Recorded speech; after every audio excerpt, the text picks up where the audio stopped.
بەڵە خۆشەویستان جارێکتر سڵاوتان لەبێت و ئاماژەمان پێدا لەم بەشی بەرنامەکەمان گفتوگۆکەین لەسەر کار و چالەکیەکانی زانکۆی پۆلیتەکنیکی سلێمانی لە ماوەی دامەزراندنی دابزانین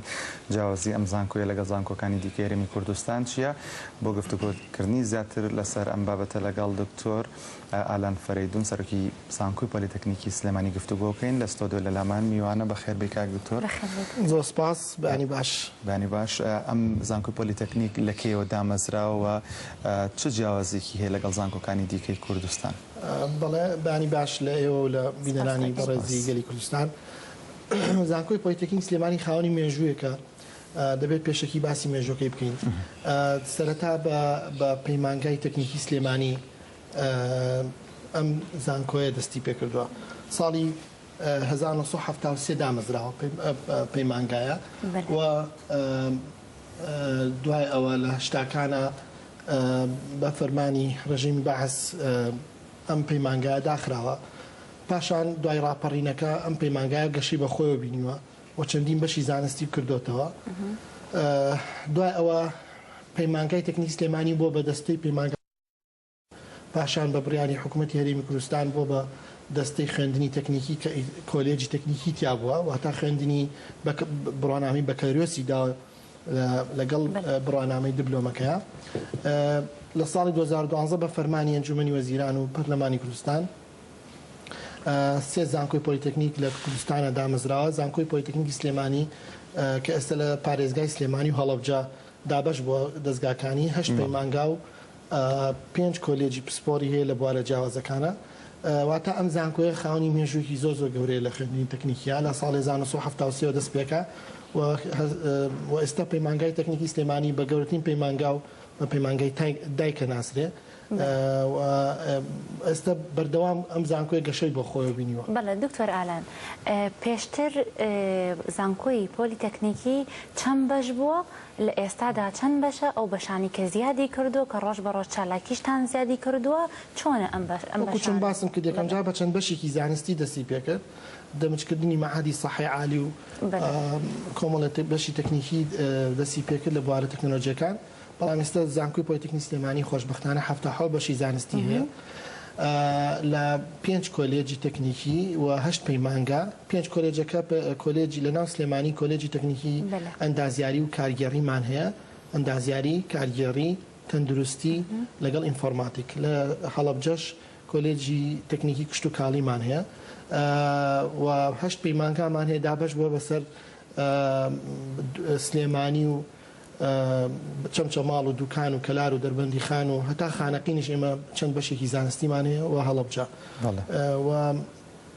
قەرانی دارایی نەبووە ڕەنگە فەرمانیکردنەوەی چەند بەشێکی چەند پەیمانگایەکی تەکنیکی کەمان هەیە. بەڵام ئێستاش بەوەوە ئێستا خاوەنی 77 بەشی زانستین، خاوەنی خوێندنی بەکەلۆریۆس دیبلۆمی 2 ساڵین بەکەلۆریۆسین، خاوەنی بڕوانامەی ماستەرین بە خوێندکارەکانمان و ئێستا لە پلانێکی زۆر نزیکە کە پێشکەشمان ئەنکردە بۆ وەزارەتی خوێندنی باڵا کە دکتۆرای هاوبەشمان هەبێ لەگەڵ زانکۆ جیهانیەکان و زانکۆکانی دەرەوە چەندین پرۆپۆزەڵی دکتۆرای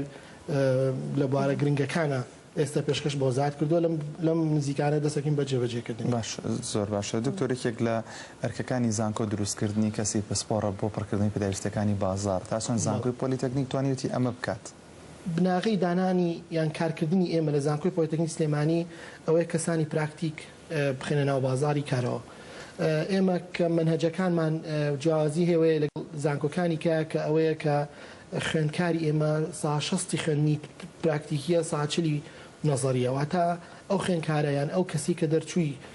دیبلۆمە یان بەکەلۆرسە لای ئێمە ئەو کەسانن کە لە بواری تەکنیکیە لە بواری پراکتیکیە بە شێوازێکی پراکتیک کارەکە. ئەمە یەکێکە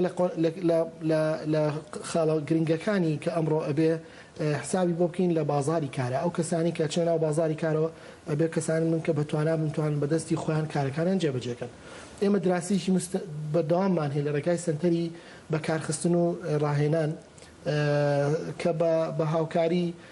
بە فەرمانی حکوومەتی هەرێم ئەمە دروست بووە کە بێت سنتەی ڕاهێنان هەبووە. بەڵام خۆشبەختانە ئەمە پێشتر کارمان لەسەر ئەوە کردووە. چەند ساڵە کارەکەین لەسەر دراسەتی بازاری کار و لە ناو بازاری کارە ناو شاری سلێمانی بۆ نمونە ناو شارەکانی کە پرس تەنانەت لە وەستاکانی ژەکەین پرس لە کۆمپانیا گەورەکانی ژەکەین یعنی هەردوو پێداویستیەکانی بازار لێکە دەینەوە دوایی لە ڕێگای لیژنەی تایبەتی خۆمانەوە دراست یەکەین و تەنانەت دەگەینە ئەوەی چی بەشێک بتوانین تەجمید بکەین بۆ ساڵی یعنی هەڵپەسێنین بۆ ساڵێکی کە و چی بەشێکی نوێ دامەزەین بۆ نمونە ئەم ساڵێمە چەندین گۆڕانکاریمان کردو لای خۆمان گۆڕانکاریەکان لەسەر ئاستی پسپۆری کوشت و کاڵیا بۆ نمونە کە سێرمان کردو هەندێک پسپۆری هەیە خواستی لەسەرنی هەندێک پسپۆری هەیە خواستی سەرە ئەو پسپۆرانی کە خواستی سەر نییە تەجمیدەکەی هەڵێ پسێنین و ئەو پسپۆرانی کە گەشەی پێین بۆ نمونە ئەم ساڵمە بەشی هەندازیانی نەوتەکەینەوە کە خوێندکار وەرەگرین بە ژمارەیەکی کەم بە ڕێکەوتن لەگەڵ کردی تایبەتە ئەو بەرنامەی کە ئێمە دامان ناوە کە ئێستا لەگەڵ زانکۆکی بەریتانیا خەریکی ئەوین بە سپۆنسەری برتش کانسل مەحەتی سەقافی بەریتانی ئەوان سپۆنسەریەوەکەن بەرنامەیە دانین کە چۆن لەگەڵ پێداویستیەکانی شەریکاتی نەوتی کوردستانە بگونجێ ئێمە نامانێت کەسانێ دەچن دوایی بڵێن ئەندازیاری نۆتە و ئیشی نەبێ بۆ نمونە ئەم ساڵ هەر ئەم ساڵ بەشی پەیوەندی گشتیەکان و مارکتینگەکەینەوە تەسویق کە ئەمێکێکە لەو بەشانی کە لە کوردستانە نییە پەیوەندی گشتیەکان و چۆنێتی مارکتینگکردنی هەموو کاڵایەک بە مەفهومی نەک هەر مارکتینگی تیجاری هەموو شتێک حتا مارکتینگی زانکۆ مارکتینگەوێ زانست مارکتینگەوە بۆی بناسرێ بە خەڵک ئێستا من لێرە دانیشتوم ئەو زانکۆی خۆم ئەناسیێنم بە خەڵک ئەمە پێویستە بە اختصاص بکرێت باش ئەمانە بە پراکتیک زیاتر ئەکرێ ئێستا ئەبینین لە زانکۆکانی تری کوردستان هەر بەگشتی ئەبینین وەک خۆت ئاماژە پێدا لایەنە نەزەڕێکی هەستەکەین زیاتر زاڵترە کاری پراکتیک زۆر ناکرێ ئەمەش لە کۆتاییە کاریگەری خراپ ئەکاتە سەر فێربوونی ئەو کەسە ئێوە تا چەندێ باختانە و بەلایانی پراکتیکی من چەند بەشێکە بە نمونە بۆ نمونە بە بەشی میدیا دەست پێکەم ئێمە بەشی تەکنیکی میدیامانەیە ئەو خوێندکارانی کە لای ئێمە دەرەچەند ئەو خوێندکارانە پرۆژەیەکی وایان پێەکەین کە ئەو پرۆژانی پێیانی کە لەو بینە لە کۆلێجی تەکنیکی کاریگەڕی مناسبەیەکیان هەبوو وەش بەسپاسەوە باستان کرد ئەو خوێندکارانی ئێمە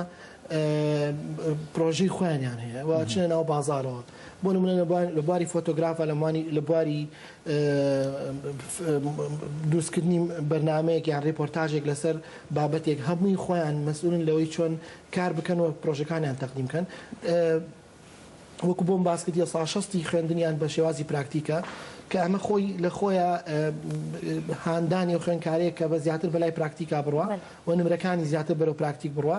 ئێمە خوێندکاری ئێمە بۆ نمونە ئەگەر نمونەی میکانیک بێنمویان بەشی کارەبا بێنمەوە لە پەیمانگاکانە یا هەر بوارێکی کە خوێندکاری ئێمەیان بەشە تەندروستیەکانە کە زۆر خواستی لەسرە خوێندکارانی مە زۆربەی کات لە ناو خەستەخانەکان ئەگەڕێنەوە بە پراکتیکی کارەکانیانەکەن ئەوانی لە میکانیکان بۆ نمونە دوای ئەوەی کە لە وەرکشۆپەکانە لە وەرشەکانە کارەکەن لە مختبەرەکانە کارەکەن ئەبێ یەکێک لە مستەزەماتی دەرچوونیانەوەی وەرگرتنی شەهادەکانەوەیە کە دوو مانگ بە پراکتیکی لەیەکی لە کۆمپانیا ئەمبەر لە شوێنەکان کە تایبەتە خۆمان ئیشرافیانەکەین و بە ئیشرافی ئەو کۆمپانیانە ئێستا خۆشبەختانە زۆر گرنگیە درێ بۆ بابەتە بۆ کۆمپانیای گەورەکان زۆر پشتگیریمانەکەن و پێ ماڵەن ئێمە ئەو خوێندکارمانەوە و هەندێک زۆر جار ئەو خوێندکارانە خۆیان ئەبێ بە هەلی کار بۆیان کە تعین بنەوە لەو کۆمپانیانە یان لەو شەریکاتانە یان لەو شوێنانی کە ڕاهێنانی تیاکەن. دکتۆر ئالەمبینە سەر سەنتەری زمان لە زانکۆی پۆلیتەکنیکی سلێمانی ڕۆڵی ئەم سانتەرە ئایا کورسی زمان کە یەکرێتەوە بۆ هەموو کەسێکە بۆ هەموو تەمەنێکە؟ بەڵێ سەنتەری زمانی ئێمە زمانی زانکۆمان یەکەم جارە بە سەنتەری زمانی ئینگلیزی دەستی پێکردەوە ئێستا بوو بە سەنتەری گەشەپێدانی زمان وەسە باسیەکەم بۆ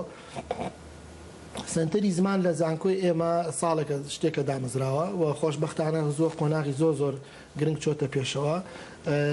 کە لە بواری زمانی ئینگلیزیە بەرزترین دەستگا کە کارەکە لەسەر زمانی ئینگلیزی مەحەدی سەقافی بەریتانیا بریتیش کانسل کە سنتەرێکی جیهانیە لە 100 شتێ وڵاتە فەرعی هەیە لە سەد و شتێ فەرعی هەیە هەشتا وڵاتە لە کوردستانشان لە هەولێر سنتەری خۆی هەیە بەڵام خۆشبەختانە ئێستا گەشتە ڕێکەوتنامەمان ئیمزا کردووە لە ڕۆژی یادی سلێمانی پێشوو ئەم ساڵ لە قۆناغی کۆتایی جێبەجێکردنی ئەو ڕێکەوتنامەین ئێمە زانکۆمان ئێستا بڕوانامەی ئاپتس ئەیە کە تایبەتە بە مرکزی سەقافی بەریتانی بە هاوکاری و بە بڕوانامەی هاوبەش هەروە ئێستا لەم بەم نزیکانە بڕوانامەی ئاڵسەیە کە یەکێکە لە پێداویستە گرنگەکانی خوێندنی تەکنیکی خوێندنی ئەکادیمی لە هەموو جیهانە تەنانەت ئەوەی ئێمە خۆشببختانە پەیوەندیان پێوە کردوین زانکۆکانی ئێران کە ئێستا پەیوەندیکی باشمان هەیە لەگەڵیانە داوایان کردووە ئەگەر ئەو سنتەرە دەست بەکار بێ و دەستکا بە تاقیکردنەوە زۆر بەتایبەت زانکۆکانی کوردستانی ئێران کە ئەوان بێن لەوێ تاقیکردنەوە لای ئێمە بکەن تاقیکردنەوەکەش لە هەولێر ئەنجام ئەدرێ پێم وابێت هەوڵتانەوە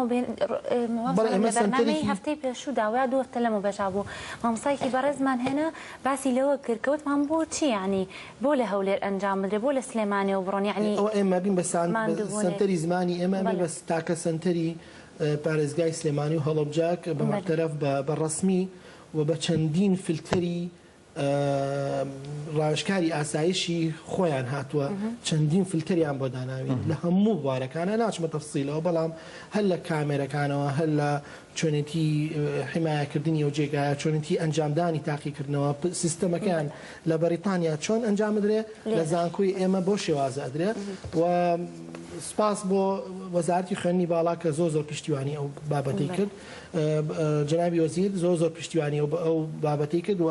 یەکێک بوو لە سەبەبەکانی هێنانی ئەو سنتەرە بۆ ناو سلێمانی و ئێمەش زۆر هاوکاری ئەو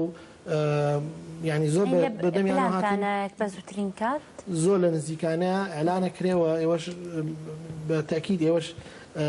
خبرەکە ئەلانەکەن بۆ خەڵک لە ڕێگای شاشەکانتانەوە پاشەمە دکتۆر ئالان باسێکی زانکۆکانی ئێرانت کرد ئەو ڕێکەوتنامانەی کە لە سەردانی وەفدی وەزارەتی خوێندنی باڵا کە بە ڕێزیشتان ئێوەش بەشدار بوون لە وەفدای سەردانی وەزارەتی زانست و توێژینەوەی ئێرانتان کردووە ئەو گرنگترین خاڵەکانی ئەو ڕێکەوتنامەیە لە هێنانی کردنەوەی بەشی فارسی لە نردنی خوێندکار لێرەوە بۆ ئەوێت چیتان بەدەستێنە؟ بەڵێ پێشەکی بڕیاری نزیکبوونەوە لە زانکۆکانی کۆماری ئیسلامی ئێران لە کاتێکی قەیرانی داراییە ئەو خۆی معنایەکی هەیە ئەگەر بین وردیکەینەوە یەکەم نزیکبوونی لە ناحیە جوغرافیەوە ئاسانی هاتوچۆکە ئاسانی بیزەکە کللتورەکە ئەمانە هەمووی زۆر یەکێکە لەو خاڵانە کە زۆر گرنگە دووهەم کەمی تێچوونی خوێندن لە کۆماری ئیسلامی ئێران بە نسبەت وڵاتانی ئەوروپا و بریتانیا و ئەمریکا و ئوسترالیا ئەوە یەکێکە لە خاڵی لەو خاڵانەی کە ئەبێ باسکرێت وەفدێکی کۆماری ئیسلامی ئێران بە سەرۆکایەتی جێگری وەزیری علوم و تەکنۆلۆژیا هات سەردانی کوردستانی کرد و داوەت نامەی کرد بۆ جەنابی وەزیر و ئێمە و سەرۆکی زانکۆی سەلاحەدین و سەرۆکی زانکۆی سلێمانی وەفدەکە لە 24 ڕۆژ بۆ کۆماری ئیسلامی ئێران لەوێ لە هەموو بوارەکانە باس کرا لە بواری توێژینەوەی زانستی لە بواری خوێندنی باڵا و دکتۆرا و ماستەر لە بواری کردنەوەی کەمپی زانکۆ ئەوەی ئێمە کردمان لە بواری پسپۆری خۆمانە تاکە زانکۆی پۆلیتەکنیک بووین واتە تاکە زانکۆی تەکنیکی بووین کە کارمان کرد کە ئەندام بووین لە وەفدە ئێمە لە سێ بواری ڕئیسیا ئیشمان کرد یەکەم بوار بتوانین کەمپی کۆلێجێک بکەینەوە لای خۆمان بە اختصاسێکی تایبەت کە نەتوانین ئێستامرم بابەتە بکەینەوە ئەبێ بە شێوازێکی ئەوەی کە زانکۆکەمان بێتە زانکۆیەکی ئینتەرنەشناڵ یەک نقطەم باز نەکرد ئەم زانکۆیانە هەمویان کە ئێمە اتفاقمان لەگەڵا کردوون زانکۆی ڕانکی بەرزن ئەگەر زانکۆکانی ئێمە لە هەزارەکانە بن زانکۆی ئەو زانکۆیانی ئێمە ڕێکەوتنمان لەگەڵا کردوون لە 400 و 500 لە جیهانە کە ئەڵێ تۆپ 500 یعنی ئەو زانکۆکان کە منافەسە یەکتریەکەن و لە ئاستی جیهان منافەسە یەکتر بە تایبەت لە بواری تەکنۆلۆژی ئێمە لە بواری تەکنۆلۆژی ئەمانەی هەندسەی کۆمپیوتەر بکەینەوە ڕێکەوتوین بە ئاستێکی زۆر باش ڕێکەوتنمان کردووە بۆ لەگەڵ زانکۆی تەکنۆلۆژی شەریف کێکە لە زانکۆ ئاسبەرزەکان کە بێن کۆمپیوتەری ئەندازیاری کۆمپیوتەر بکەنەوە لە زانکۆکەمان لە ناو کەمپی زانکۆمان ئەوە هەلێکەدا بخەکان کە نەچن بۆ ئێران هەیە بەشی نەوتیش هەر لەگەڵ بەشی نەوت لەگەڵ زانکۆ بەریتانیەکەیە بەرنامەکەمان بۆدانی نامانێت لەگەڵ بریتیش کاونسڵامانی بکەین بەڵام یەکێک لە ئەگەرە زۆر بە قوتەکانەیە کە ئەوان زۆر لەسەر بواری نەوت و وزە ئەندازیاری نەوت و وزە کار بکەین و بەیەکەوە لەگەڵ ئەوانشا ئەو کەمپە ئەنجام دێن ئێمە نامانێت شتێ بکەین کە ئەمانەی دەستکەین بە خاڵێکی زۆر گرنگ ئەویش کە بتوانین جێبەجێکین ئەندازیاری بەکەدرۆست لە ئەندازیاری کۆمپیوتەر لە وڵاتی ئێمە زۆر کەمە و ئەمانێ ئەوە لەڕێگای ئەو کەمپۆ لەڕێگای ئەو زانکۆ بڕۆنامێکی نێودەوڵەتی دکتۆر ئالان بەشی دووهەم بۆی زۆر بە کوردی بزانین لەگەڵ ئێراندا گەشتن بەچی ئەوان پێشنیارەکانی ئێوەیان تا چەندێک بەهەندوەر بەڵێ من زۆر احتیمامیان بە وەفدەکەیەوە زۆر احتیمامیان بەوەدا کە بکرێنەوە لەسەر زانکۆکانی کوردستان و بۆ چوونەکانیانەوەیە کە ئەمە کاتی ئەوەیە کە دەست پێ بکەین لەگەڵ ئێرانە و ئەوانش دەست پێکەن لەگەڵ کوردستانە ئێمە بۆ خۆمان ڕێکەوتنامی دووهەمانەوە بۆ کە لەگەڵ زانکۆی تەکنۆلۆژیا و پیشەی زانکۆی تەکنۆلۆژی پیشەیی تاران ئێران کە ئێمە خولی 3 6 9 12 مانگ بکرێتەوە لە بوارەکانی کە بازاری کار ئێوێ یعنی بۆ نمونە بازاری کار ئێمە دراسەمان کردووە چاکردنەوەی بۆ نمونە مەسعاد چاکردنەوەی چلێری تەبرید و ئامێری ساتکەرەوە فۆن و ئایپاد و ئەوانەی کە ئەو شتانی لای ئێمە زۆر سێرەکەی کەسانی پسپۆرمان نییە و چەندین بواریکە لەو بارانەیە بتوانین سرتیفیکیشن شەهادەی مشترک بین کە نێودەوڵەتیە ئەو شەهادەیە ئەو کەسانە بە پارەیەکی معەن ئەو کەسانە فێری و پیشەیە بکەین لە قۆناغ یەکەم دەست پێکەین بە خوێندکارەکانی خۆمان کە پسپۆڕن و بە تەکید بۆ کەسانەشە بێت کە لە دەرەوە خوازیاری فێربوونن خاڵی سێهەم خوێندنی باڵایە خوێندنی باڵا لەگەڵ زانکۆی زانست و تەکنۆلۆژیا ئۆفرێکی زۆر باشیان ناوە بۆ خوێندنی باڵا خوێندکارەکانمان لێرە ماستەر و دکتۆرا بخوێنن بە شەهادەی ئەوێ بە هاوبەشی تا شەهادەکان بە هاوبەش ئەدرێ بڕوانەمەکان بە هاوبەش ئەمە قۆناغێکی زۆر گرنگە پشگیریی زۆری وەزارەتی لە دواوەیە کە بتوانین ئەمە جێبەجێکەین بەڵام من ئێرەمە خاڵ باسکەم ئەگەر سربەخۆیی نەدرێ بە زانکۆکان لە چۆنێتی بڕیاردان و مامەڵەکردن لەلایەنی دارایی وەزارەتی دارایی ئەوە بڕیارە نەدا بڕوا بکەن ناتوانین یەک قۆناغ بچینە پێشەوە ئەوەیەکێکە لە خاڵە گرنگەکانی ئەمڕۆی سربەخۆیی و پێشکەوتن و پێشکەوتنی زانکۆکان کە ئێستا هەموو جیهان ئەتیما دەکاتە سەر ئەوەی زانکۆ سربەخۆیی معنەوی فکری دارایی کاریگەری هەبێت بێگومان دکتۆر ئالان بە کۆتای هاتنی قەیرانەکان ومێدەوارین ئەو کێشانەی لە ئێوە چارەسەر بێ بەڵام ئێوە گۆڤارێکتان بڵاو کرۆتەوە لە ساڵی 2006 تا 2012 گەر هەڵە نەبم دواتر ئەم گۆڤارە لە زانکۆی پۆلیتەکنیکی نەما بۆچی نەما یاخود ئێوە لە پرۆژی ئایندەتانانە دووبارە گۆڤارێکی تایبەت بەم زانکۆیە بکەنەوە دیسانی نۆسە قەیرانی دارایی لە هەندێک بوارە کاریگەری بووە بەتەکید ئێمە زۆر گرنگیمانناوە بە گۆڤاری پەیامی تەکنیکی و ئێستا لیژنەیەکی باڵا ئیشەکە لەسەرەوەی کۆمەڵە ڕاگەیانکاری زۆر باشمان هەیە کە کارەکەن لەسەرەوەی ئەم گۆڤارە بە شێوازێکی نوێ بچێتە ناو خەڵکەوە و ببێ بە بەشێک لە پرۆژەکانی خوێندکاران و ببێ بە بەشێ بە زمانی ئینگلیزی تیابێ زمانی کوردی تیابێ بتوانین کە میوانەکانمان لە دەرەوەی زانکۆ بێن یان ئێمە بچین بۆ زانکۆکانی دەرەوە بتوانین بەشێ بێ لەو دیاریانەیان لەو نامە تعریفیانەی کە ئەدرێ بۆ زانکۆوانە لەبەرەوە لە قۆناغی دەرچوونی بەشێکی لەو گۆڤارە ژمارەیەکی نوێ لەو گۆڤارە ئامادەکاری بۆکەین کە چۆن پلانتان هەیە نیە بڵێن نەبێت ئەبێ هەبێ ئینشاءالله ئەبێ باشە دکتۆر ئالان باسێکی خوێندنیێوارانیش بکەین بزانین کە ڕاتان گەیاندۆ بۆ دەرچووی چ ساڵەکە توانێت پێشکەشی بکات بێت لەمە بخوێنێ ناوڕۆکی خوێندنی ئێواران بۆ ئێمە بینەرانیش باس بکەیت خوێندنی ئێواران یەکێک بوو لە بڕیارەکانی ئەنجومەنی وەزارەت کە بۆ چارەسەری قەیرانی دارایی و بەدەستهێنانی داهات بۆ زانکۆکان ئێمەش بە خۆشبەختانەوە بڕیارەمان ناوە لە 19 بەشی زانستی دوایەوەی بە فۆرمی ئەلکترۆنی بە لە ڕێگای سایتی زانکۆمانەوە چەندین پێشکەشکاری کراوە ئەو دوای ئەوەی کە چۆ داتا کراهمی داتا ئەنتری بۆ کرا و هەمووی نەتایجەکانی بە مؤتەمەرێکی سەحافی ئەلانمان کرد. ئێستا 570 خوێندکارمان هەیە کە وەرگیراون و نایەنێرا بۆ وەزارەت بۆ فەرمانی کۆتایی.